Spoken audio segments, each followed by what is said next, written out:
My name is Ruthie Stone, and I'm 68 years old. Yesterday afternoon, my son Vernon dragged me across my kitchen floor by my arm while screaming that I'd ruined his life. I felt my shoulder pop out of its socket as he yanked me. I screamed in pain, begging him to stop. But Vernon didn't stop. He dragged me from the kitchen through the living room, my hip banging against furniture, my back scraping across the hardwood floor. "You think you can control me?" Vernon shouted, his face red with rage. "You think you can tell me what to do in MY house?" "It's not your house," I cried, trying to pull my arm free.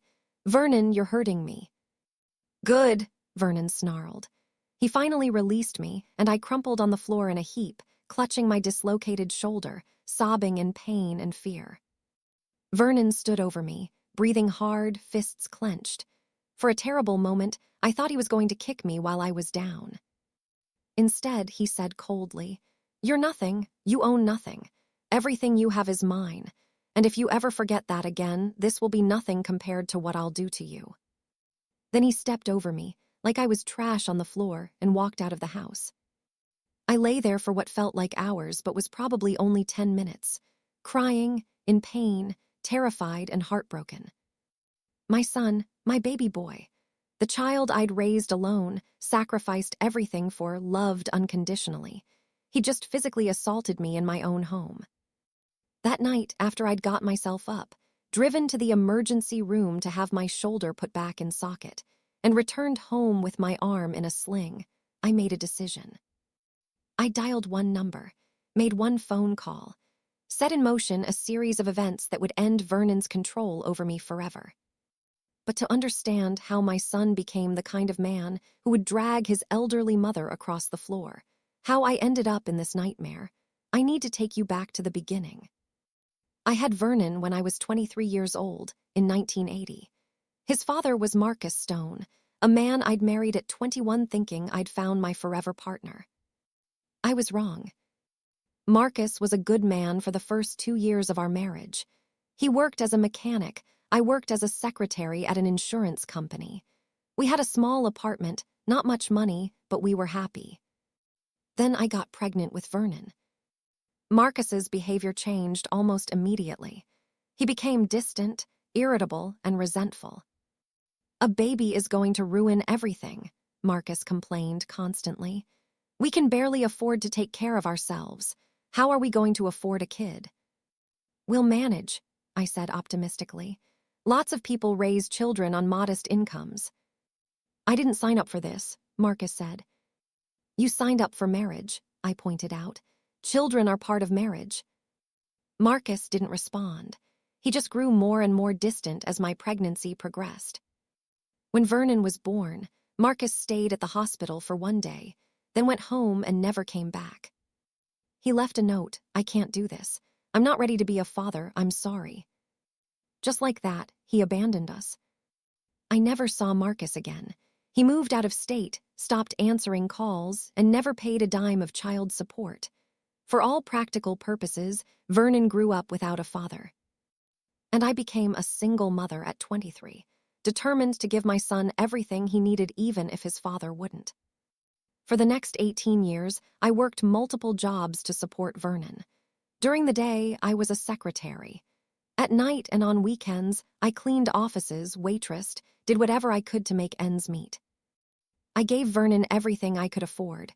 Not luxuries, we didn't have money for that, but stability. A clean home, food on the table, clothes for school, help with homework. I went without so Vernon could have.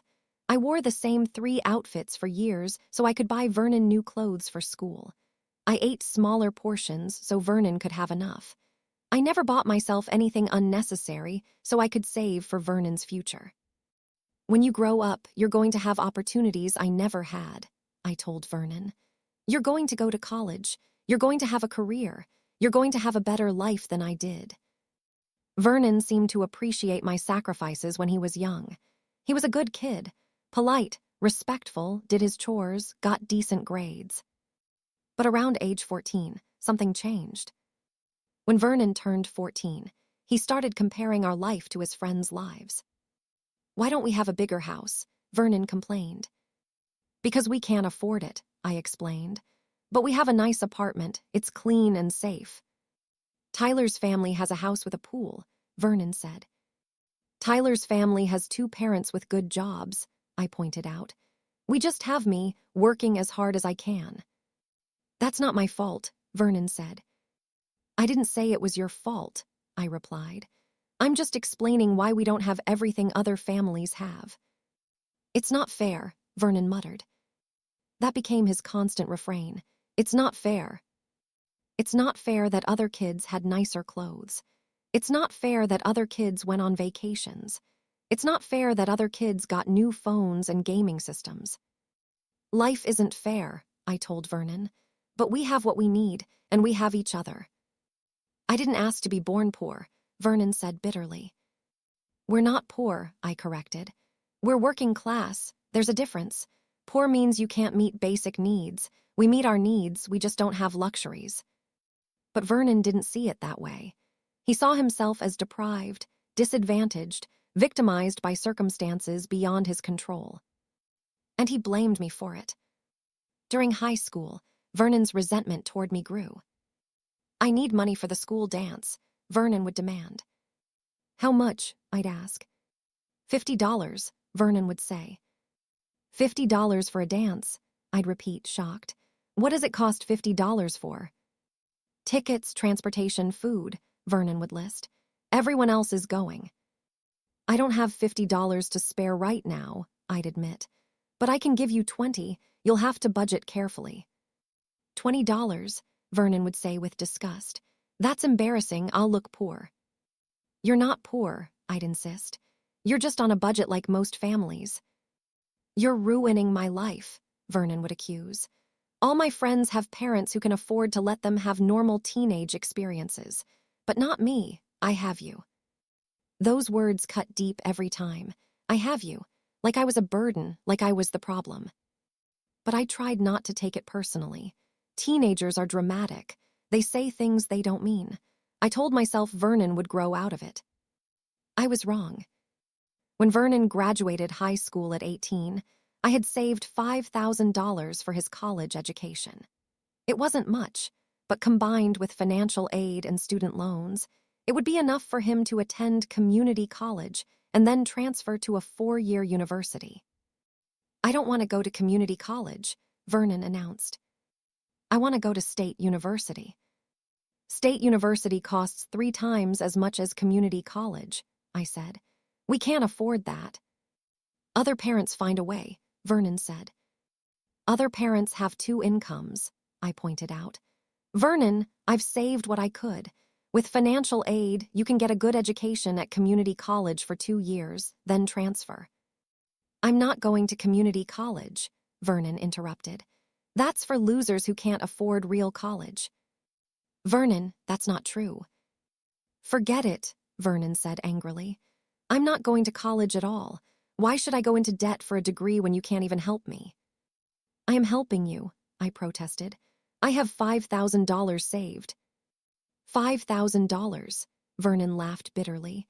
That's nothing. That won't even cover 1 semester. It will at community college, I insisted. I said I'm not going, Vernon said firmly. I'm getting a job instead. Vernon, please, I begged. You're smart. You can have a career. Don't throw away your future because you're too proud to start at community college. My future was thrown away when I was born to a mother who couldn't provide, Vernon said cruelly.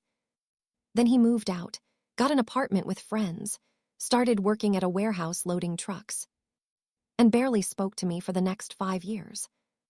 When Vernon was 23, he showed up at my door asking if he could move back home. Why? I asked. What happened? Lost my job, Vernon admitted, and I can't afford my rent. What about your roommates? I asked. They kicked me out, Vernon said I wasn't pulling my weight. I wanted to ask more questions, wanted to understand what had happened, but I was just so relieved to have my son back in my life that I said yes. You can stay here, I told Vernon, but you need to look for work, and you need to help with bills once you're working. Of course, Vernon agreed. He moved back in, and I thought maybe this was a chance to rebuild our relationship. But Vernon never looked for work, at least not seriously.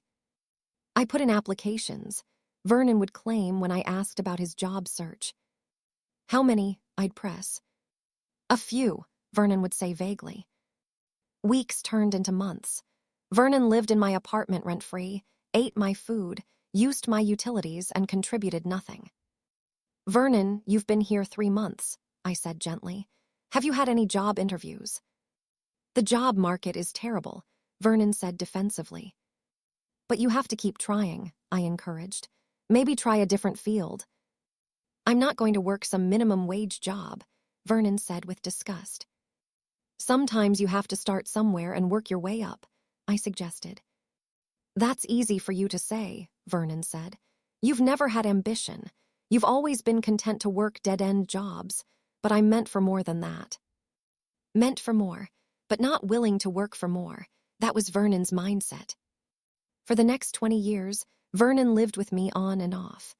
He'd move out when he found work, then move back in when he lost the job or quit because he didn't like it or got fired for not showing up. Each time he moved back, he stayed longer, and his sense of entitlement grew. By the time I was 65 and Vernon was 42, he'd been living with me continuously for 5 years. He'd been unemployed for most of those 5 years. He contributed nothing to rent, utilities, or groceries. And he'd started treating my home like it was his, making demands, setting rules, expecting me to cater to him. Why isn't dinner ready? Vernon would ask when he woke up at 2 p.m. Because I eat at 6, I'd explain. If you want lunch, you can make it yourself. You should have food ready for me, Vernon would complain. I'm not your servant, I'd say. You're my mother, Vernon would counter. It's your job to take care of me. You're 42 years old, I'd point out. You can take care of yourself. If you didn't want to take care of me, you shouldn't have had me, Vernon would say, an argument he used constantly. The logic was twisted. Because I'd given birth to him, I owed him a lifetime of support. 1 year ago, something wonderful happened that would eventually lead to yesterday's nightmare. I inherited a house from my Aunt Letty, who passed away at 85 with no children. Letty left her house to me, her only niece. The house was worth about $280,000, paid off, no mortgage, beautiful 3-bedroom home in a nice neighborhood. For the first time in my life, I own property. We're moving to Aunt Letty's house, I told Vernon excitedly. We'll have so much more space. And Vernon, this is an opportunity for you to finally get your life together. We won't have to pay rent anymore. You can use that freedom to find work, save money, build a future. Vernon's response, it's about time something good happened to us. Not gratitude, not excitement, just a sense that he was finally getting what he deserved. We moved into Aunt Letty's house. I took the master bedroom. Vernon took one of the other bedrooms, and I turned the 3rd bedroom into a craft room where I could sew and paint, hobbies I'd never had time or space for before. For a few weeks, things were good. The house was beautiful. I loved having my own space. But then Vernon started acting like the house was his. I'm thinking about converting your craft room into a home gym, Vernon announced one day. That's my craft room, I said. You don't need a whole room for crafts, Vernon said dismissively. I need space to work out. You don't work out, I pointed out. I'm going to start, Vernon claimed. No, I said firmly. That's my room. Vernon's face darkened with anger. This is MY house too. I should have a say in how it's used. It's not your house, I corrected. It's my house. Aunt Letty left it to me. But I live here, Vernon argued. Because I let you, I said. But Vernon, this house is mine. You're welcome to live here, but you don't get to make decisions about how I use my own property. That was the first time Vernon looked at me with real hatred. 6 months ago, Vernon's behavior escalated from entitled to controlling. He started making rules about the house. I don't want you having guests over, Vernon announced. It's disruptive. I'll have guests in my own home if I want, I said. Not without asking me first, Vernon insisted. I don't need your permission, I said. Vernon's attempts at control extended to everything: what I cooked, when I cleaned, whether I could watch TV in the living room. "You're too loud in the mornings," Vernon complained. "You wake me up." "I'm just making breakfast at 8 a.m., I explained. "That's a normal time to be awake." "Not for me," Vernon said. "I need you to be quiet until I wake up." "When do you wake up?" I asked. "Whenever I wake up naturally," Vernon said, which was usually noon or later. "Vernon, I'm not tiptoeing around my own house," I said. "If you want to sleep until noon, that's your choice, but I'm going to live my normal life." "This is MY house too," Vernon shouted, his constant refrain. "No, it's not," I corrected. "It's my house. My name is on the deed. You're here as my guest." "A guest," Vernon repeated with disbelief. "I'm your son. This is my home." "You're 42 years old, unemployed, and living rent-free in my house," I said. "You're here because I allow it. But Vernon, you need to understand, this is not your house. And if you can't respect that, you'll need to find somewhere else to live." "You can't kick me out," Vernon yelled. "I have rights. I've lived here long enough to establish tenancy." The fact that he knew legal terms like established tenancy told me he'd been researching how to stay in my house even if I wanted him gone. "Vernon, I'm not kicking you out," I said, trying to de-escalate. "I'm just asking you to respect that this is my home." "It's MY home," Vernon said coldly, "and you're going to learn that one way or another." 3 months ago, Vernon brought me papers to sign. "What are these?" I asked. "Just some estate planning documents," Vernon said casually. "To make sure if something happens to you, I inherit the house without going through probate." I looked at the papers. They were deed transfer documents that would add Vernon's name to my house title. "This would make you co-owner of my house," I said. "Right," Vernon confirmed. "So if you die, I automatically inherit instead of it going through courts." "I already have a will," I said. "The house goes to you when I die. You don't need to be on the deed now." "It's easier this way," Vernon pressed. "For you," I said. "But Vernon, if I add your name to the deed, you'd own half my house. You could sell it without my permission. You could take out loans against it. No, I'm not signing this." Vernon's face twisted with rage. "You don't trust me." "This isn't about trust," I said. "It's about protecting my asset." "Your asset," Vernon repeated. "I'm your son. What's yours should be mine." "Someday it will be," I said. "When I die, but not now." Vernon snatched the papers back. "You're going to regret this." Yesterday, everything came to a head. Vernon had been increasingly aggressive for weeks, slamming doors, punching walls, yelling at me for minor things.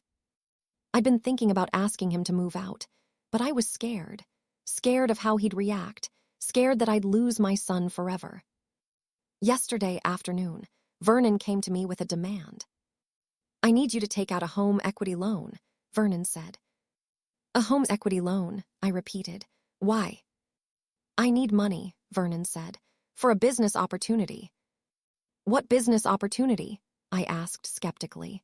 Vernon had claimed to have business opportunities dozens of times over the years. None had ever materialized. "That's not your concern," Vernon said. "I just need you to take out a loan against the house, $50,000. "Absolutely not," I said. "I'm not taking out a loan against my house to give you money for some vague business idea." "It's not vague," Vernon shouted. "And it's not just for me, it's for both of us. When I make money, you'll benefit too." "Vernon, no," I said firmly. "I'm not risking my house." "Your house," Vernon exploded. "Why do you keep saying your house? This is MY house. I live here. I have just as much right to it as you do." "No, you don't," I said, my voice shaking. "My name is on the deed, not yours. This is my house." That's when Vernon snapped. He grabbed my arm with both hands and yanked me off the couch where I'd been sitting. I screamed as pain shot through my shoulder. Vernon dragged me across the hardwood floor, my hip banging into the coffee table, my back scraping across the floor. "You think you can control me," Vernon screamed. "You think you can tell me what to do in MY house." "It's not your house," I cried. "Vernon, you're hurting me." "Good," Vernon snarled. He dragged me from the living room toward the kitchen. My shoulder felt like it was being torn from my body. I grabbed at his arms, trying to make him let go, but he was too strong.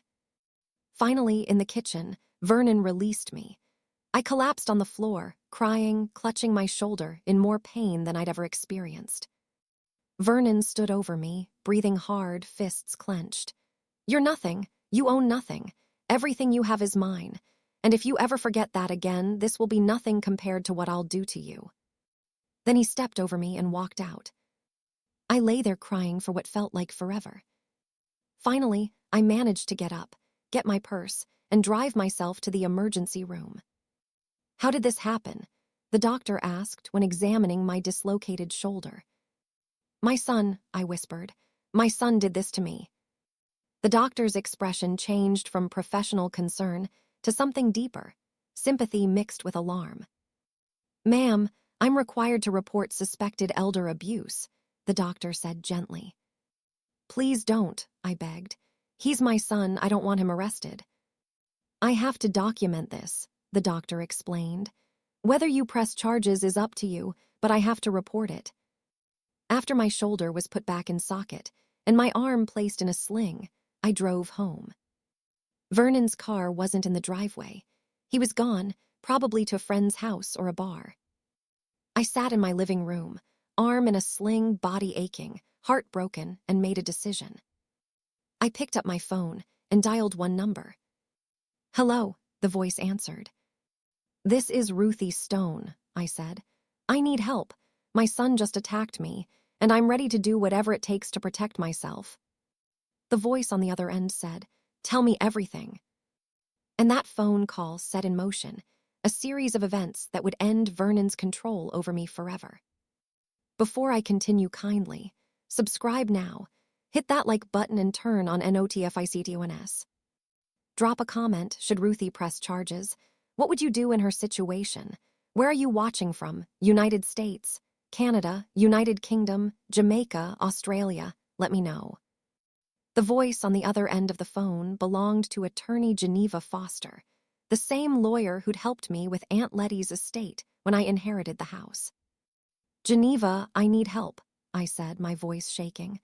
"My son Vernon just physically attacked me. He dislocated my shoulder, and I'm afraid." "Ruthie, are you safe right now?" Geneva asked immediately.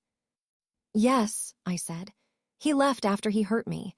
I went to the emergency room. The doctor put my shoulder back in socket and said he had to report it as elder abuse." "Good," Geneva said firmly. "That's proper procedure. Ruthie, where are you now?" "Home," I said, "but I don't know when Vernon will come back."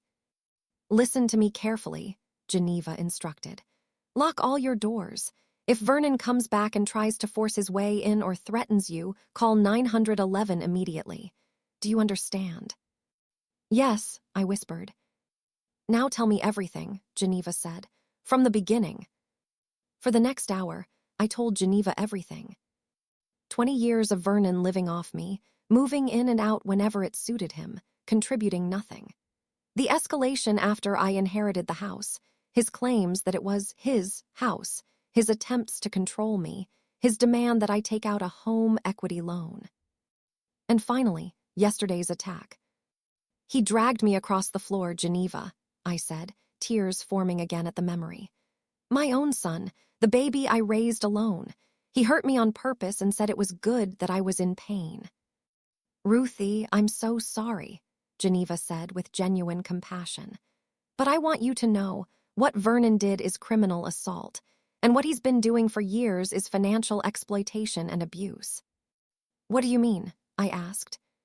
"Vernon is a 42-year-old man living rent-free in your house, demanding money, trying to force you to take out loans, and now using violence when you refuse," Geneva explained.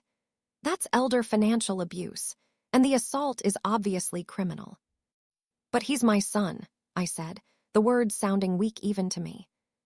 "That makes it worse, not better," Geneva said firmly. "Family members commit the majority of elder abuse, and they use family obligation to keep victims silent." "What should I do?" I asked. "First, We file for an emergency protective order tomorrow morning, Geneva said. That will legally prohibit Vernon from coming near you or the house. But he lives here, I protested. Not anymore, he doesn't, Geneva corrected. Ruthie, you can't live with someone who physically attacked you. The protective order will require him to move out immediately. Where will he go? I asked. That's not your responsibility, Geneva said. Vernon is an adult. He'll figure it out. Ruthie, you need to prioritize your safety, not his convenience. What else? I asked. We need to secure your house legally so Vernon can't claim any rights to it, Geneva said. I'm going to review your deed and make sure there are no issues. And we need to make absolutely certain Vernon hasn't forged your signature on anything. Sometimes abusive family members forge documents to gain access to property or bank accounts. That thought sent chills through me. Would Vernon forge my signature? After yesterday, I believed he was capable of anything. And finally, Geneva concluded, you need to decide whether to press criminal charges for assault. I don't know if I can do that, I admitted. He's my son. Think about it tonight, Geneva said. But Ruthie, consider this. If you don't press charges, what's to stop Vernon from hurting you again, or hurting someone else? After we hung up, I sat in my living room, arm in a sling, thinking about Geneva's words. What was to stop Vernon from doing this again? Nothing, absolutely nothing. Unless I stopped him. Around midnight, I heard Vernon's car pull into the driveway. My heart started pounding. Should I call 911, lock myself in my bedroom? I heard his key in the door. The door opened. Vernon walked in like nothing had happened. You're still up, Vernon said, surprised to see me sitting in the living room. Yes, I said quietly, my hand on my phone, ready to dial 911 if needed. Vernon looked at my arm in the sling, and for a moment, something flickered across his face. Was it guilt? Concern? But it was gone so quickly I might have imagined it. You went to the hospital, Vernon asked. You dislocated my shoulder, I said. I had to get medical treatment. I didn't mean to hurt you that badly, Vernon said, which was not an apology. You dragged me across the floor while I screamed and begged you to stop, I said, my voice shaking. How could you not know you were hurting me? You were being dramatic, Vernon dismissed. You always overreact. I wasn't overreacting, I said. My shoulder was dislocated. The doctor said it's a serious injury. Whatever, Vernon said, heading toward the kitchen. What's for dinner? I'm starving. The audacity. He'd assaulted me hours ago, and now he was asking what was for dinner like nothing had happened. There's no dinner, I said. Why not? Vernon demanded, turning to glare at me. Because I was at the emergency room getting my shoulder treated, I said, after you dislocated it. So you expect me to go hungry because you're too weak to handle a little roughness, Vernon said incredulously. Vernon, you assaulted me, I said, my voice rising. This isn't a little roughness. This is violence. Don't be so dramatic, Vernon said, opening the refrigerator and pulling out leftovers. I barely touched you. You dislocated my shoulder, I repeated. Because you made me, Vernon said, his voice getting louder. If you'd just done what I asked, if you'd just taken out that loan, none of this would have happened. You brought this on yourself. And there it was, Vernon blaming me for his violence, claiming that if I'd only complied with his unreasonable demands, he wouldn't have had to hurt me. That's when I knew Geneva was right. Vernon would hurt me again. He felt entitled to hurt me. He felt justified in his violence. Vernon, you need to leave, I said quietly. What? Vernon said, turning to stare at me. I want you to leave my house, I repeated, louder this time. Vernon laughed. I'm not leaving. This is my house. It's not your house, I said. It's my house. My name is on the deed, and I'm telling you to leave. Make me, Vernon challenged, stepping toward me menacingly. I stood up, phone in hand. If you don't leave voluntarily, I'll call the police. You won't call the cops, Vernon said confidently. You'd never do that to your own son. Try me, I said, my hand hovering over the phone. Vernon stared at me for a long moment. Then he laughed. "Fine, I'm going to stay with friends tonight anyway," Vernon said. "This house smells like an old woman, but I'll be back tomorrow. And when I come back, we're going to have a serious conversation about you showing me some respect." He grabbed his keys and walked out, slamming the door behind him so hard the windows rattled. I immediately locked the door and called Geneva, even though it was past midnight. "Geneva, Vernon just left, but he said he's coming back tomorrow," I said when she answered. "I told him to leave, and he said he would make me respect him." "That's a threat," Geneva said. "Ruthie, first thing tomorrow morning, we're going to court for that protective order. Can you meet me at the courthouse at 8 a.m.? "Yes," I said. "Good," Geneva said. "Pack a bag tonight with essentials, medications, important documents, a change of clothes, just in case." "Just in case what?" I asked, though I already knew. "Just in case Vernon comes back before we get the protective order and you need to leave quickly," Geneva explained. "I want you prepared." The next morning at 8 a.m., I met Geneva at the courthouse. My arm was still in a sling, and I'd barely slept. "How are you feeling?" Geneva asked. "Scared," I admitted, "and exhausted and heartbroken." "That's understandable," Geneva said.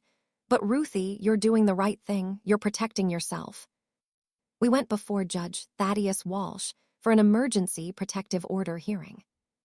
"Your Honor, my client was physically assaulted by her adult son yesterday," Geneva began, handing documents to the judge.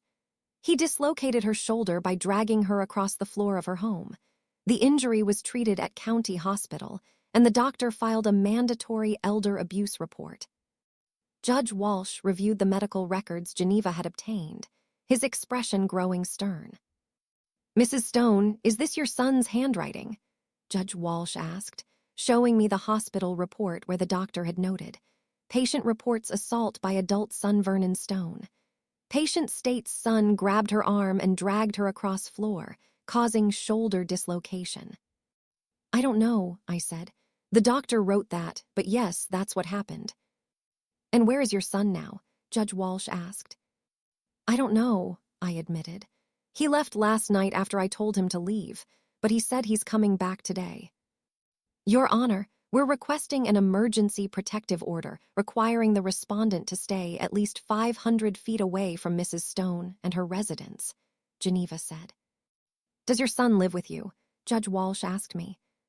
"He has been living with me," I confirmed.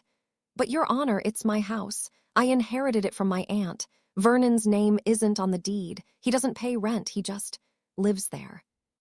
"So he's essentially a guest in your home," Judge Walsh clarified.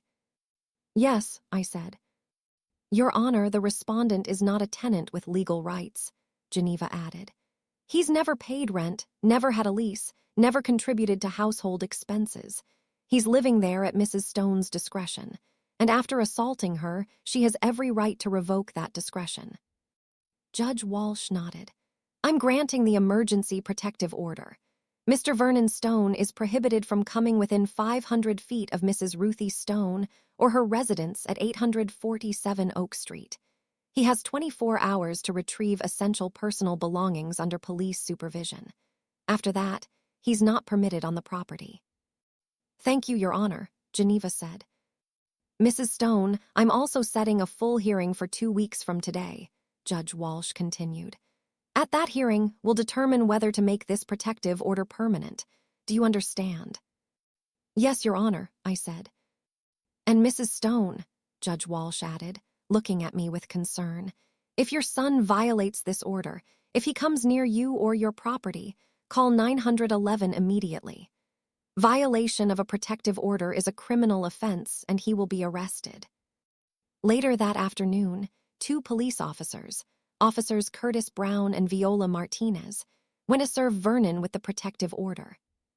Geneva had given me the address where Vernon said he was staying, a friend's apartment across town.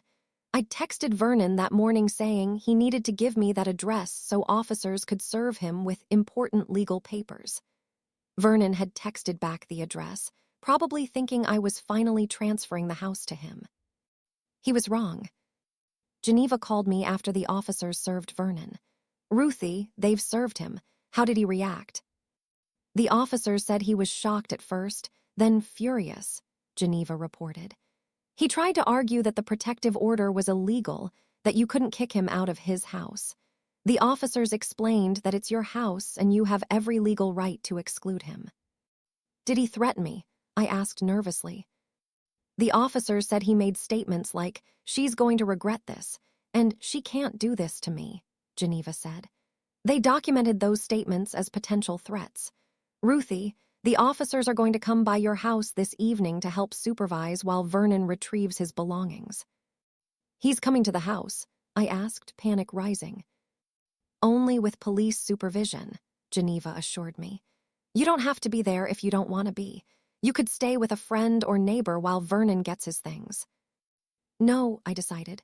It's my house. I'm not leaving. That evening at 6 p.m., Vernon arrived at my house accompanied by Officers Brown and Martinez. I stood in the living room, arms still in a sling, while Vernon came in with 2 large suitcases. Vernon wouldn't look at me. He went straight to the bedroom he'd been using and started packing. You have 1 hour to pack essential items, Officer Martinez told Vernon. Clothing, toiletries, personal effects. You can arrange with your mother through your lawyers to retrieve larger items later. This is ridiculous, Vernon muttered, loud enough for everyone to hear. This is MY House. Sir, this house is titled solely in your mother's name, Officer Brown said firmly. She has the legal right to ask you to leave. Vernon emerged from the bedroom with suitcases packed. He walked past me without a word, went to the door, then turned back. You're going to regret this, Vernon said, looking directly at me. I'm not going to let you steal my house. It's not your house, I said quietly but firmly. It never was. We'll see what a court says about that, Vernon threatened. Sir, that sounds like a threat, Officer Martinez said, stepping between Vernon and me. Do you need me to arrest you for violating the protective order that just went into effect? Vernon glared at her but said nothing. He grabbed his suitcases and walked out. After he left, Officer Brown stayed behind to talk to me. Mrs. Stone, your son seems very angry, Officer Brown said. I want to make sure you feel safe. Do you have someone who can stay with you tonight? My neighbor, I said, thinking of Letty next door, named after my late aunt.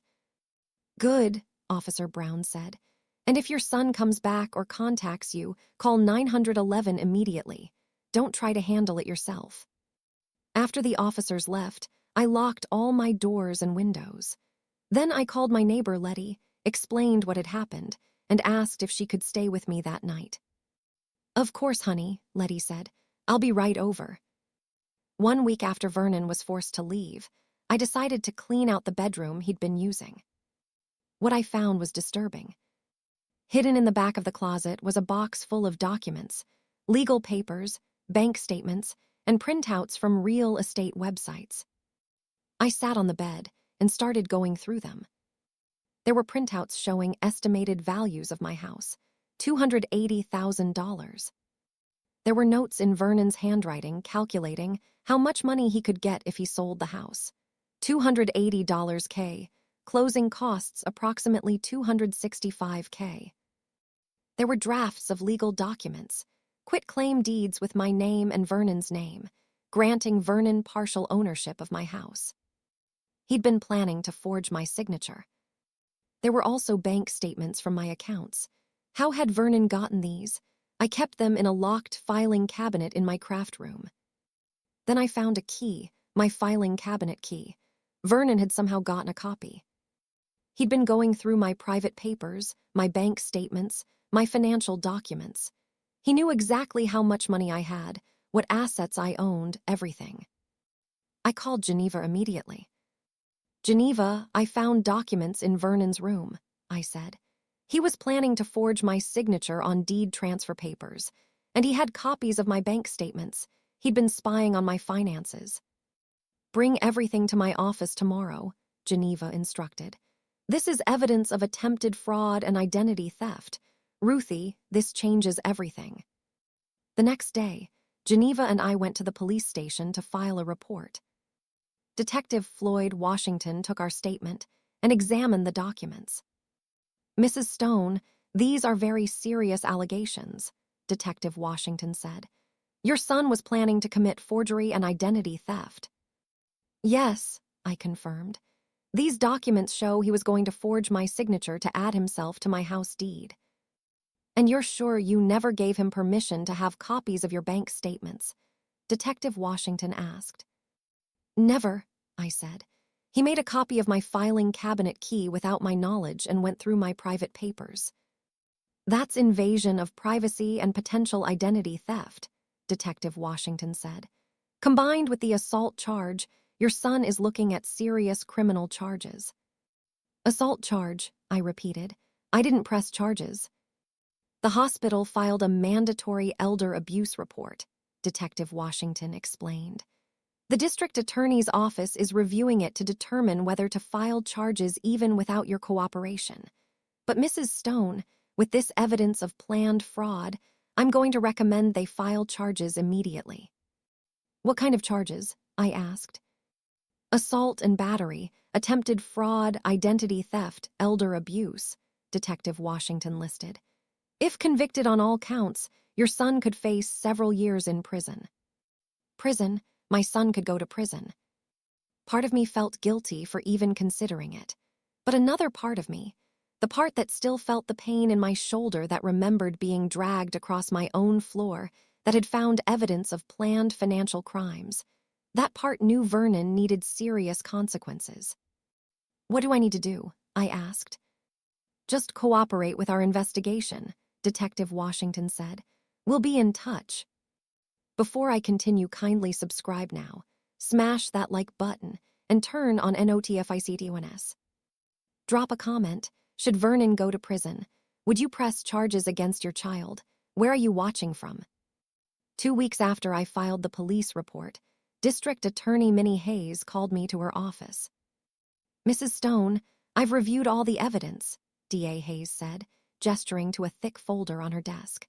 "The hospital report documenting your dislocated shoulder, the medical photos showing bruising on your arm where your son grabbed you, the documents you found showing he planned to forge your signature, the bank statements he stole, the protective order violation threats he made to police officers." "And," I asked nervously. "And I'm filing criminal charges against your son," DA Hayes said firmly. "Multiple felony charges." My heart sank and soared at the same time. Sank because this meant my son would face serious legal consequences. Soared because someone was finally holding Vernon accountable. "What charges?" I asked. "Assault and battery causing bodily harm to an elderly person. That's a felony in this state," DA Hayes began. "Attempted identity theft and fraud based on the forged documents we found. Elder financial abuse based on his pattern of exploitation. And violation of a protective order based on the threats he made." "How much prison time are we talking about?" I asked. "If convicted on all charges, Vernon could face 8 to 12 years in state prison," DA Hayes said. 12 years. Vernon would be 54 when he got out, over half a century old. "Mrs. Stone, I need to be honest with you," DA Hayes continued. "Your son will likely take a plea deal. Most defendants do. We'll probably negotiate down to maybe 4 to 6 years. But even that sends a clear message. Elder abuse has serious consequences." "What do you need from me?" I asked. "Your testimony," DA Hayes said. "You'll need to testify about the assault, about finding the forged documents, about Vernon's history of financial exploitation. Can you do that?" Could I testify against my own son? Could I stand in a courtroom and tell a jury about how Vernon had hurt me, stolen from me, planned to defraud me? I thought about my dislocated shoulder, about being dragged across my floor, about the hatred in Vernon's eyes when he said I was nothing. "Yes," I said, "I can testify." 3 days later, Vernon was arrested. According to Geneva, who'd been coordinating with the DA's office, police found Vernon staying at his friend's apartment. He was taken into custody without incident and booked on 4 felony charges. His bail was set at $50,000. Vernon couldn't afford bail. According to Geneva, He had less than $200 in his bank account. So Vernon sat in jail awaiting arraignment. And I tried not to feel guilty about it. 2 days after Vernon's arrest, my phone started ringing. First, it was Vernon's friend Marcus, ironically named after Vernon's absent father. "Mrs. Stone, you need to drop the charges," Marcus said without preamble. "I didn't file the charges," I explained. "The district attorney did." "But you can ask them to drop the charges," Marcus pressed. "Vernon is your son. How can you do this to him?" "How can I do this?" I repeated, anger rising. "Marcus, Vernon dislocated my shoulder. He dragged me across the floor. He was planning to forge my signature to steal my house. What he did to me is criminal." "He made a mistake," Marcus argued. "But sending him to prison, that's extreme." "What's extreme is a 42-year-old man assaulting his 68-year-old mother," I countered. "Goodbye, Marcus." I hung up. Then Vernon's cousin Opal called. "Aunt Ruthie, I heard about Vernon," Opal said. "Is it true you're pressing charges?" "The DA pressed charges," I clarified. "But yes, I'm cooperating with the prosecution." "But he's family," Opal protested. "You can't send family to prison." "Opal, Vernon physically attacked me," I said. "He was planning to commit fraud. These aren't family disputes, these are crimes." "But you're his mother," Opal said. "You're supposed to protect him." "I protected him for 42 years, I said. "I raised him alone. I worked multiple jobs to support him. I let him live with me rent-free for years. I gave him everything. And he repaid me with violence and theft. I'm done protecting him from consequences." "The family is going to be very disappointed in you," Opal said coldly. "Then the family doesn't understand what Vernon did," I replied. "Or they don't care." More calls came. Cousins, old friends of Vernon's, even a few church members who'd heard about the arrest. All of them had the same message. Family doesn't press charges against family. But none of them asked how I was doing. None of them expressed concern about my dislocated shoulder or the trauma of being attacked in my own home. They only cared about Vernon facing consequences. Geneva advised me to stop answering calls from anyone except her, the police, or the DA's office. "You're not obligated to defend your decision to anyone," Geneva said. "You were the victim of a crime. The DA is prosecuting that crime. That's how the justice system works." 1 week after his arrest, Vernon had his arraignment hearing. I wasn't required to attend, but Geneva thought it would be good for me to see the process. "It will help you understand what you're dealing with," Geneva explained. So I sat in the courtroom gallery and watched Vernon, my son, wearing an orange jail jumpsuit, stand before Judge Thaddeus Walsh, the same judge who'd granted my protective order. "Mr. Stone, you're charged with 4 felonies," Judge Walsh read from the charging document. "Assault and battery causing bodily harm to an elderly person, attempted identity theft and fraud, elder financial abuse, and violation of a protective order. How do you plead?" Vernon's public defender, Floyd Porter, stood. "Not guilty, Your Honor." "Bail was previously set at $50,000, Judge Walsh noted. "Does the defense seek a bail reduction?" "Yes, Your Honor," Floyd said. "My client has no prior criminal record. He has strong ties to the community." "Your client is accused of assaulting his 68-year-old mother and planning to steal her house," Judge Walsh interrupted. "That doesn't suggest strong family ties." "My client disputes those allegations," Floyd tried. "Which is why we have trials," Judge Walsh said. "But Mr. Porter, your client made threats after being served with a protective order. That suggests he's a danger to the victim. Bail remains at $50,000. Trial is set for 3 months from today." Vernon's head dropped. He couldn't afford bail. He'd be in jail for 3 months awaiting trial. As bailiffs led Vernon out of the courtroom, he looked directly at me with pure hatred in his eyes. I looked back calmly. I wasn't afraid anymore. 2 months into Vernon's pretrial detention, D.A. Hayes called me. "Mrs. Stone, Vernon's attorney has approached us about a plea deal," D.A. Hayes said. "What kind of plea deal?" I asked. Vernon would plead guilty to assault causing bodily harm and attempted fraud, DA Hayes explained. In exchange, we dropped the elder abuse and protective order violation charges. He'd be sentenced to 5 years in state prison with possibility of parole after 3 years. 5 years, I repeated. It's less than he'd get if convicted at trial, DA Hayes admitted. But it guarantees a conviction and prison time, and it saves you from having to testify. Part of me was relieved I wouldn't have to testify, but another part felt like 5 years wasn't enough for what Vernon had done. What do you think I should do? I asked. That's up to you, DA Hayes said. As the victim, you have a right to provide input. If you want to go to trial and push for the maximum sentence, we can do that. But trials are unpredictable. Juries can be sympathetic to defendants, especially when the defendant is the victim's own child. What if the jury acquits him? I asked. Then Vernon walks free, DA Hayes said bluntly. No prison time, no consequences beyond the 2 months he's already served, and the protective order would be difficult to maintain without a conviction.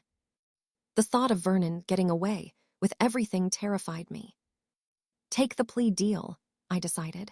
5 years is better than the risk of him being acquitted. Are you sure? DA Hayes asked. Yes, I confirmed. I just want this over. 1 week later, Vernon appeared in court to enter his guilty plea.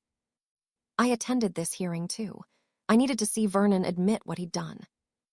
Mr. Stone, do you understand that by pleading guilty, you're giving up your right to a trial? Judge Walsh asked. Yes, Your Honor, Vernon said quietly.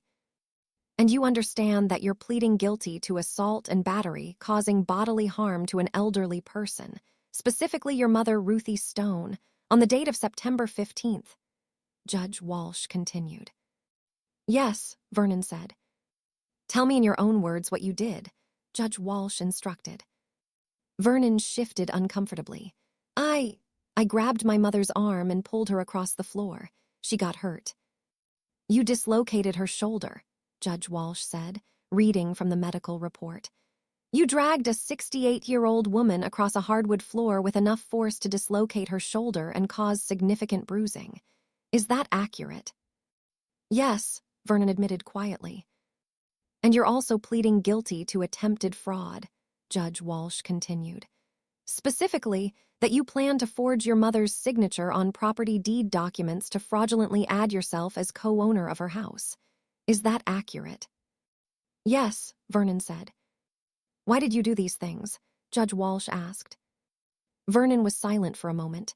I thought I deserved the house. I'd lived there. I thought it should be mine. But it wasn't yours, Judge Walsh said. It was your mother's house. She inherited it. And when she wouldn't give you what you wanted, you became violent. Is that correct? I guess, Vernon muttered. Mr. Stone, I need a clear answer, Judge Walsh pressed. Did you assault your mother because she wouldn't give you her house? Yes. Vernon finally admitted. I felt tears forming. Hearing Vernon admit he'd hurt me over money and property, was both validating and heartbreaking.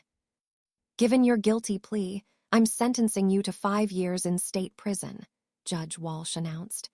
You'll be eligible for parole after serving 3 years. Additionally, the protective order prohibiting you from contacting your mother or her property is made permanent. Your Honor, may I say something? Vernon asked suddenly. Judge Walsh looked surprised. Go ahead. Vernon turned to look at me. Mom, I'm sorry. I know I hurt you. I know I was wrong. I was angry and I felt like you owed me. But I know now that you didn't owe me anything. I'm sorry. I sat there, unsure how to respond. Was Vernon's apology genuine? Or was it just something he said hopping for leniency? Mrs. Stone, would you like to respond? Judge Walsh asked me. I stood up. Vernon, I gave you everything for 42 years. I raised you alone. I worked multiple jobs to support you. I let you live with me rent-free. I gave and gave and gave. And you took and took and took. And when I finally said no, you hurt me. I know you're sorry now, I continued. But you're sorry because you got caught. You're sorry because you're going to prison, not because you genuinely understand what you did to me. Mom, Vernon started. Let me finish, I interrupted. Maybe 5 years in prison will teach you what I couldn't teach you in 42 years. That other people aren't resources to exploit. That your mother isn't a bank account to drain. That violence has consequences. I love you, I concluded, but I will never trust you again, and I will never let you hurt me again. I sat down. Vernon's face was unreadable. Take the defendant into custody, Judge Walsh ordered. Bailiffs led Vernon away to begin his 5-year sentence. 6 months after Vernon went to prison, I received a letter from him. I almost didn't open it, but curiosity got the better of me. Dear Mom, I'm writing from prison. I've been here for 6 months now, with 4.5 years to go if I don't get parole. I've had a lot of time to think about what I did, about who I became, about how I treated you. You were right in court. I wasn't sorry because I understood what I did wrong. I was sorry because I got caught. But 6 months in prison has changed that. I've been attending counseling. It's mandatory for inmates with domestic violence charges. The counselor has helped me understand something. I was abusive. Not just physically that one day, but financially and emotionally for years. I lived off you for decades. I demanded your money. I tried to steal your house. And when you finally set boundaries, I responded with violence. That's abuse, Mom. I was an abuser. I'm ashamed to admit that, but I need to admit it to change. The counselor asked me to write down every time I took advantage of you. The list was 8 pages long. 8 pages of times I demanded money, made you feel guilty, blamed you for my problems, or threatened you. I don't expect forgiveness. I don't deserve it. But I want you to know, I'm using this time to become different, better, someone who takes responsibility instead of blaming others, someone who works for what he has instead of stealing it. When I get out in 4 or 5 years, I'll be 47 or 48. That's still young enough to build a real life. A life based on earning, not taking. I hope you're doing well. I hope you're enjoying your house in peace. You deserve peace. I love you, Mom, and I'm sorry for everything. Vernon. I read the letter 3 times. Was Vernon's change genuine? Would it last beyond his prison sentence? I didn't know. Only time would tell. But one thing I knew for certain. Whether Vernon changed or not, my life had already changed. 1 year after Vernon went to prison, I sat on the porch of my beautiful house, Aunt Letty's house, now fully mine, and reflected on how far I'd come.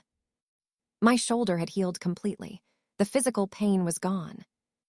The emotional pain took longer, but even that was healing. Therapy helped. My therapist, Dr. Opal Stevens, specialized in family trauma and elder abuse. You did nothing wrong, Dr. Stevens told me in one session. You were a loving, sacrificing mother. Vernon's choices were his own. You're not responsible for who he became. But I enabled him, I admitted.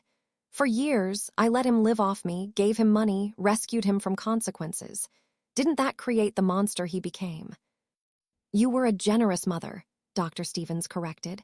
That's not the same as creating an abuser. Plenty of children have generous parents and don't become violent criminals. Vernon made choices, bad choices. That's on him. Those words helped me let go of the guilt I'd been carrying. I'd also reconnected with old friends and made new ones. I joined a support group for elder abuse survivors. Hearing other people's stories helped me realize I wasn't alone. I'd started volunteering at a domestic violence shelter, sharing my story to help other elderly victims understand they had options. They had rights. They could escape abuse even from their own children. My house felt like mine now. I'd redecorated Vernon's old bedroom into a proper craft room. I'd planted a garden. I'd made the house reflect who I was, not who Vernon wanted me to be. And I'd updated my will. Vernon would inherit nothing. When I died, my house and remaining assets would go to charity, specifically to organizations that support elder abuse victims. Vernon had spent 42 years seeing me as a source of money and property. He wouldn't profit from my death. 3 years into Vernon's 5-year sentence, he became eligible for parole. The parole board, notified me that I could submit a statement supporting or opposing his release. I thought about it for a long time. Vernon had written me letters periodically over the 3 years. The letters consistently showed remorse, growth, self-awareness. He'd completed every rehabilitation program available in prison. He'd gotten his GED. He'd never finished high school. He'd taken vocational training in carpentry. By all accounts, Vernon was a model prisoner. But was he truly changed? Or was he just good at following rules in a controlled environment? In the end, I wrote a neutral statement to the parole board. Vernon Stone is my son. 3 years ago, he physically assaulted me and planned to defraud me. His crimes were serious, and the harm he caused was significant. During his incarceration, Vernon has written me letters expressing remorse and demonstrating self-awareness about his abusive patterns. I hope his growth is genuine. However, I do not support his early release. Vernon was sentenced to 5 years. I believe he should serve his full sentence. This is not about punishment. It's about ensuring he has adequate time for genuine transformation. If Vernon is released, I request that the permanent protective order remain in effect. I do not want contact with him. I need to maintain my peace and safety. Respectfully, Ruthie Stone. 2 weeks later, I learned the parole board had denied Vernon's request for early release. He would serve the full 5 years. Before I continue, kindly subscribe now, smash that like button, and turn on notifications. Drop a comment. Do you think Vernon's change is real? Should Ruthie ever reconcile with him? Where are you watching from?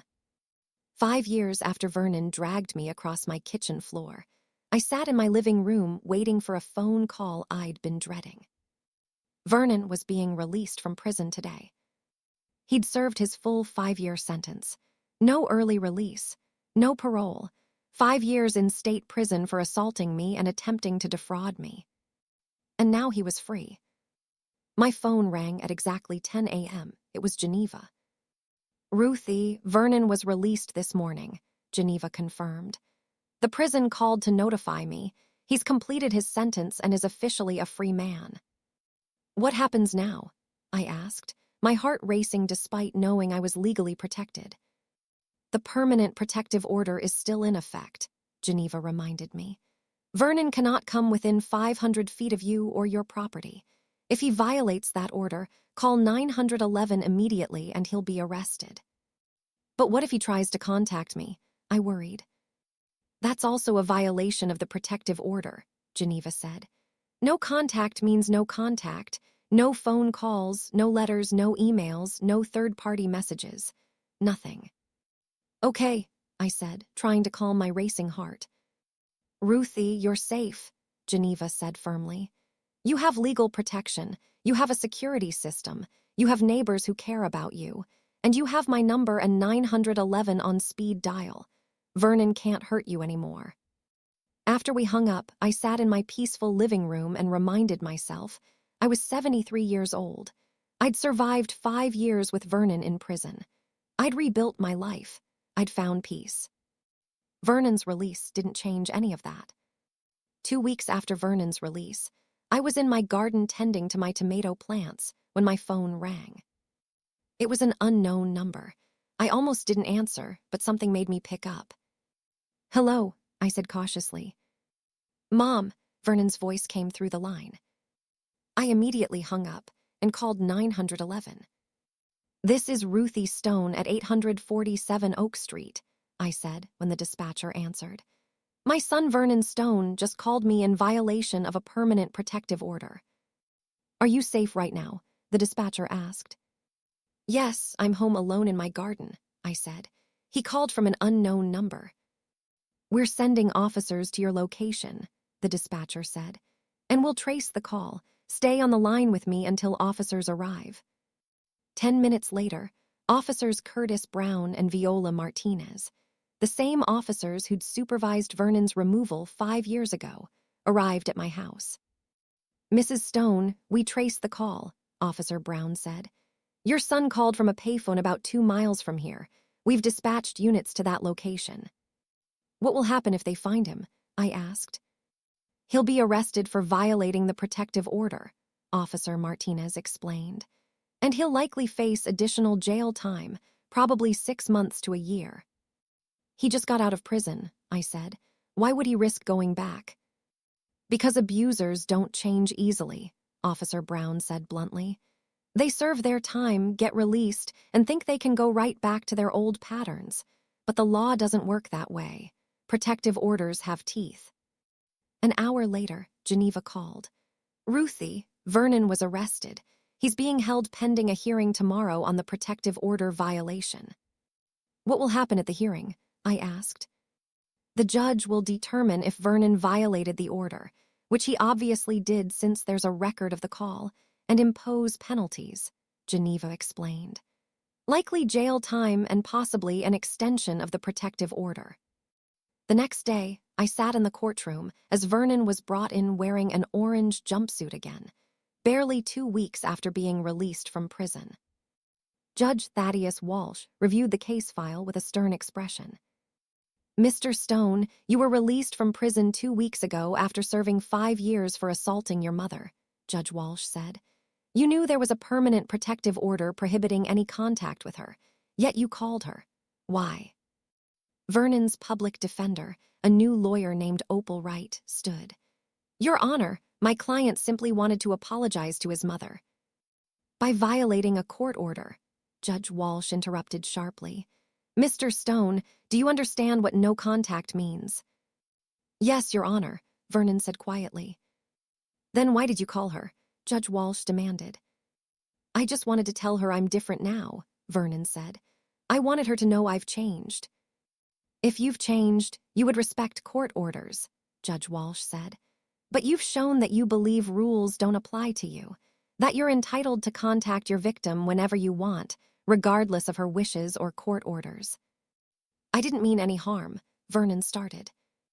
Your intentions don't matter, Judge Walsh interrupted. Your actions matter, and your action was to violate a protective order within 2 weeks of being released from prison. That shows you haven't changed at all. For violating the protective order, I'm sentencing you to 1 year in county jail, Judge Walsh announced. And I'm extending the protective order for an additional 10 years. Mr. Stone, let me be absolutely clear. If you contact your mother again in any way, you will face additional criminal charges. Do you understand? Yes, Your Honor, Vernon said, his voice barely audible. As bailiffs led Vernon away, he looked at me one last time. Not with hatred like 5 years ago, not with apology like at his plea hearing, just with resignation, like he'd finally realized he'd lost.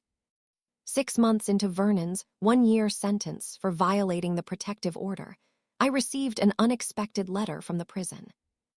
It wasn't from Vernon. It was from the prison financial office. Dear Mrs. Stone, Inmate Vernon Stone has requested that his prison wages be sent to you as restitution for the harm he caused you. Inmates in our facility can earn up to $2 per day working prison jobs.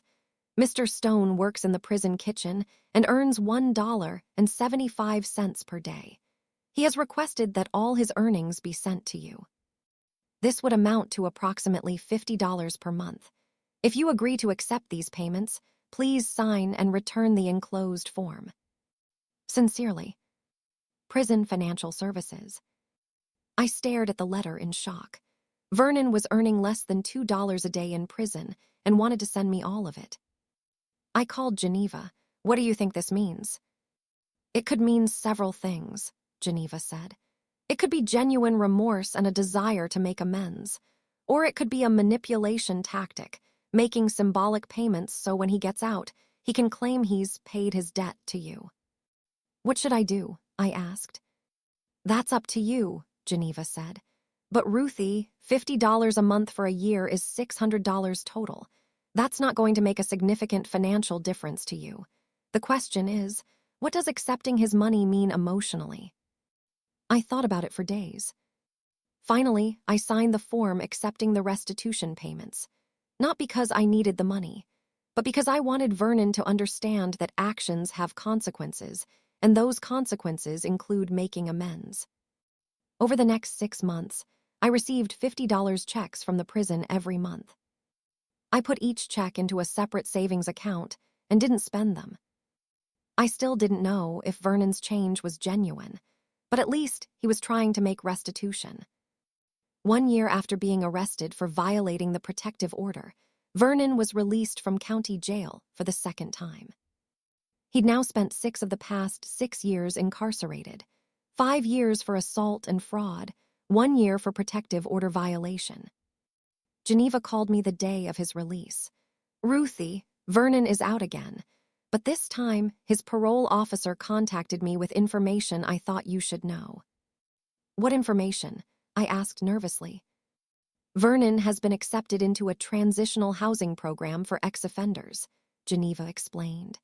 "He'll be living in a supervised facility across town.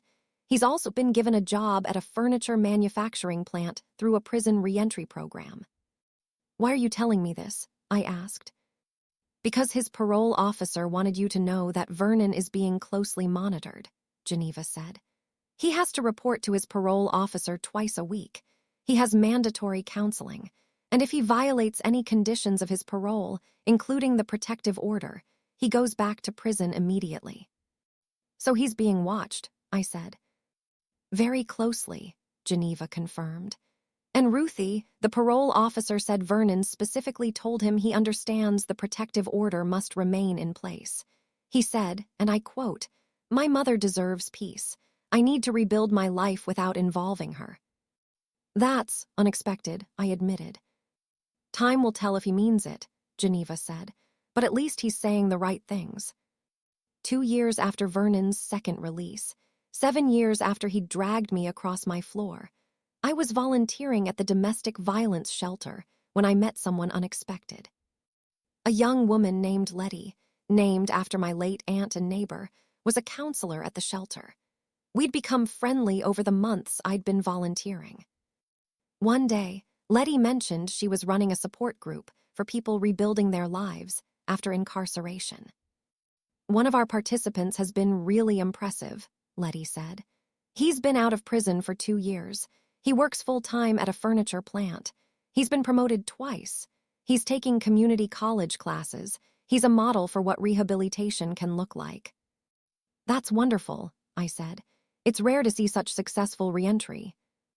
"It is," Letty agreed. "And what makes it even more impressive is that he was incarcerated for assaulting a family member. Usually those offenders have the hardest time changing their patterns, but this guy has really done the work." Something in her description made me curious. "What's this person's name?"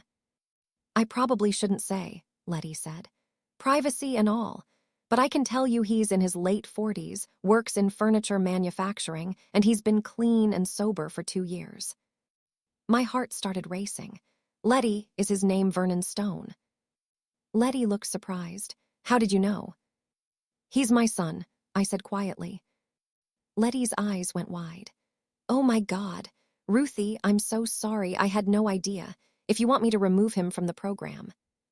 "No," I interrupted. "Tell me about him. Is he really doing well?" Letty hesitated. "I probably shouldn't." "Please," I said. "I haven't seen or spoken to him in 7 years. I just want to know if he's okay." Letty sat down. "He is okay. Better than okay, actually. He works full-time as a furniture assembly supervisor. He makes decent money, about $45,000 a year. He lives in a small apartment. He attends community college part-time studying business management." "And his behavior," I asked, "is he still aggressive?" "Not that I've seen," Letty said. "In group, he talks openly about what he did, about the abuse he inflicted, about how prison saved his life because it forced him to face who he'd become. He doesn't make excuses. He owns his actions completely." "Does he talk about me?" I asked. "Sometimes," Letty admitted. "He talks about you with regret. He says you gave him everything and he threw it away. He says the protective order is appropriate and necessary. He says his goal is to become someone you'd be proud of, even if you never know about it." Tears formed in my eyes. "He said that?" "He did," Letty confirmed. "Ruthie, I can't tell you if Vernon's change is permanent, but I can tell you that for the past 2 years, he's shown up to every group meeting. He's been honest about his struggles. He's helped other men understand the harm they've caused.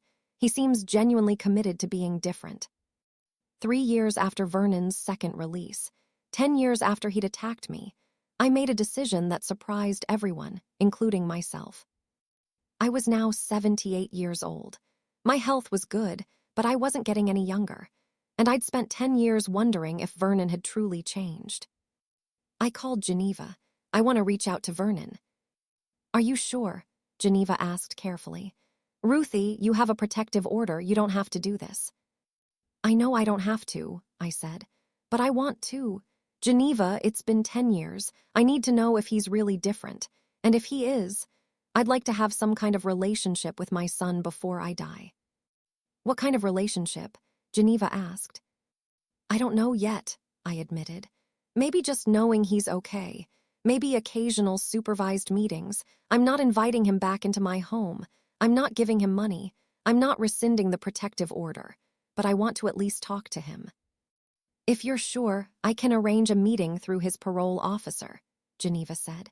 A supervised meeting in a neutral location. You'd have the protective order modified to allow supervised contact only. Yes, I decided. Let's do that. 2 weeks later, I sat in a conference room at the parole office waiting to see Vernon for the first time in 10 years. My heart pounded. My hands shook. Geneva sat beside me for support.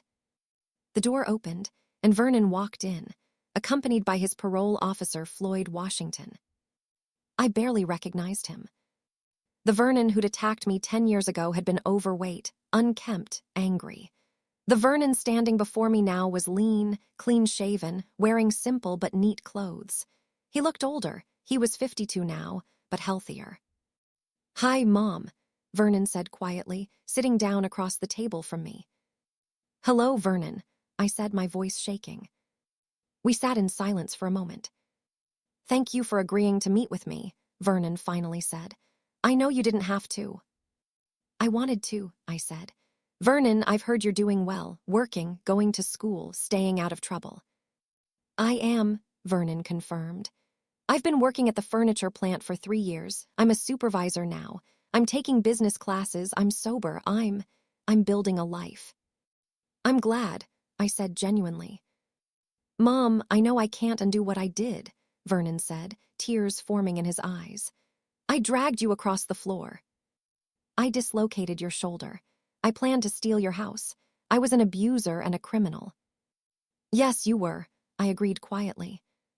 10 years in and out of prison taught me something, Vernon continued. You didn't owe me anything, not a house, not money, not endless support. You'd already given me more than most people get, a mother who loved me, raised me alone, sacrificed for me, and I threw it all away because I felt entitled. Why did you feel entitled? I asked, a question I'd wanted to ask for 10 years. Vernon thought for a moment. I think I blamed you for Dad leaving. I think I resented growing up without a father and without money, and I took that resentment out on you, the one person who actually stayed and tried. Your father's choices weren't my fault, I said. I know that now, Vernon said, but for most of my life I didn't. I irrationally blamed you for circumstances neither of us controlled, and that resentment poisoned everything. Do you still resent me? I asked. No, Vernon said firmly. I resent myself for wasting 42 years being angry at you instead of grateful for you, for hurting the one person who loved me unconditionally, for being so blind that it took prison to make me see the truth. What truth? I asked. That you were a good mother, Vernon said simply. The best mother, and I was a terrible son. We sat in silence, both of us crying. Vernon, I don't know if we can have a real relationship, I finally said. Too much has happened, too much hurt, but I'm willing to try something. Maybe supervised meetings every few months. Maybe just knowing you're okay. I don't know what it looks like yet. I'll take whatever you're willing to give, Vernon said. And Mom, the protective order should stay in place. I mean that. You need legal protection from me, even if I'm doing better.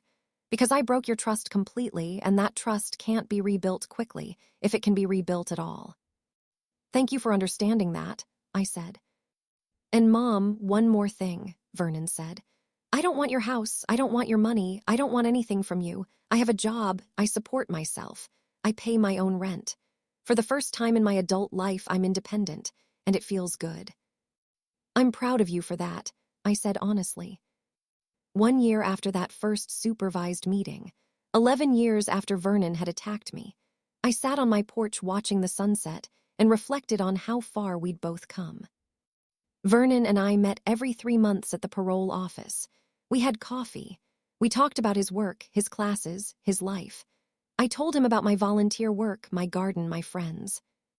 The meetings were carefully boundaried. We never discussed money. We never discussed my house. The protective order remained in place. I could initiate contact for supervised meetings, but Vernon still couldn't contact me directly. And I'd kept the protective order in place intentionally. Not because I thought Vernon would attack me again, but because both of us needed that legal boundary to feel safe, me to feel protected, and Vernon to feel accountable. Vernon had continued his transformation. He'd completed his associate's degree in business management. He'd been promoted to plant manager at the furniture company, making $60,000 a year. He'd started a small savings account, something he'd never done in his life. More importantly, Vernon had started volunteering. He mentored other ex-offenders trying to rebuild their lives. He spoke at domestic violence prevention programs about what it's like to be an abuser and the harm it causes. I can't undo what I did to you, Vernon told me at one of our meetings, but I can prevent other men from doing what I did to their families. Was our relationship healed? No, you can't fully heal from that level of betrayal and violence. But it was better, different, built on reality instead of delusion, on boundaries instead of enmeshment, on mutual respect instead of exploitation. Vernon would never live with me again, would never inherit my house, would never have access to my finances. Those boundaries were permanent. But he was my son, and after 11 years, I could finally say I was proud of the man he'd become, not because of who he'd been, but because of how hard he'd worked to become someone different. That night 11 years ago, when Vernon dragged me across my floor and dislocated my shoulder, I'd dialed one number. I'd called Geneva, my lawyer. And that phone call had ended Vernon's control over me forever. Ended his ability to exploit me financially. Ended his residency in my home. Ended his entitlement to my property. Ended his belief that he could hurt me without consequences. When I'd made that call, I wasn't trying to destroy Vernon. I was trying to save myself. But in saving myself, I'd inadvertently saved Vernon too. Because 5 years in prison, 1 year in county jail for violating the protective order, and years of mandatory counseling had forced Vernon to confront who he'd become, had forced him to take responsibility, had forced him to change. Would Vernon have changed without prison? I don't think so. I think he would have continued down the same path, living off people, feeling entitled, escalating his behavior until he seriously hurt someone or ended up dead. Prison had saved his life by destroying his old life. And my phone call that night had set that transformation in motion. Do you regret pressing charges? Geneva asked me once, during one of our now regular coffee dates. She'd become a genuine friend over the years. No, I said without hesitation. Pressing charges was the most loving thing I could have done, not just for me, but for Vernon, because it finally held him accountable in a way nothing else had. That's a remarkably compassionate perspective, Geneva observed. I don't know if it's compassionate, I said. It's just true. If I'd continued enabling Vernon, he'd still be the same person, angry, entitled, abusive, going nowhere. But because I finally said no, because I involved the authorities, because I let him face consequences, he had to change. And he did. Not everyone changes, Geneva pointed out. No, they don't, I agreed. Vernon could have come out of prison the same person he went in, bitter, resentful, unchanged. But he chose to do the work. He chose to change. I can't take credit for that. That was his choice. But you created the circumstances that made change possible, Geneva said. I suppose, I acknowledged. By refusing to accept abuse, by protecting myself legally, by holding him accountable. I looked around my beautiful, peaceful home, my sanctuary, the house that Vernon had once tried to steal, that he'd claimed was his. It was mine, completely, legally, permanently mine. And Vernon, he had his own apartment now, his own job, his own life, built through his own work, not stolen from someone else. We were both better off independent. My son had dragged me across the floor in fury, thinking violence would give him control. That night, I'd dialed one number and taken control back. And in doing so, I'd ended the old Vernon, the abusive, entitled, exploitative Vernon, forever. The new Vernon was still being built, still a work in progress, still uncertain. But the old Vernon, the one who'd hurt me, he was gone, destroyed by consequences, prison, and accountability. I'd ended him not with violence, but with a phone call to a lawyer and a willingness to let justice run its course. And 11 years later, I had something I'd spent decades without: peace. Complete, unshakable, hard-won peace. Vernon had tried to take everything from me: my house, my money, my safety, my dignity. But I'd taken back everything and more. I'd taken back my power, my autonomy, my right to live without fear. And that victory, that reclaiming of self, was worth every difficult moment of the past 11 years. My son had dragged me across the floor. That night, I dialed one number. And I'd ended him. Not literally, but symbolically. Ended his control, ended his abuse, ended his entitlement. And in ending him, I'd finally found myself. What an incredible transformation. Vernon was released after 5 years, immediately violated the protective order by calling Ruthie, arrested again, served another year. That's 6 years total in prison. He sent her all his prison wages, $50/month as restitution. After release, Vernon got a job at a furniture plant, went to community college, became a supervisor making $45,000 a year. 3 years later, at age 52, Vernon was promoted to plant manager making $60,000, completed his degree, started mentoring other ex-offenders. Ruthie heard about his progress through a shelter counselor. 10 years after the attack, Ruthie agreed to supervised meetings with Vernon. They meet every 3 months with protective order still in place. Vernon said, "The protective order should stay. You need legal protection from me." He volunteers speaking about domestic violence. 11 years later, Ruthie is 78, thriving in her house, and has limited relationship with Vernon based on boundaries. She says, "Pressing charges was the most loving thing I could do. It forced accountability that saved both our lives."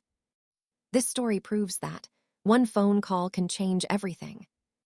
Accountability through justice can lead to transformation.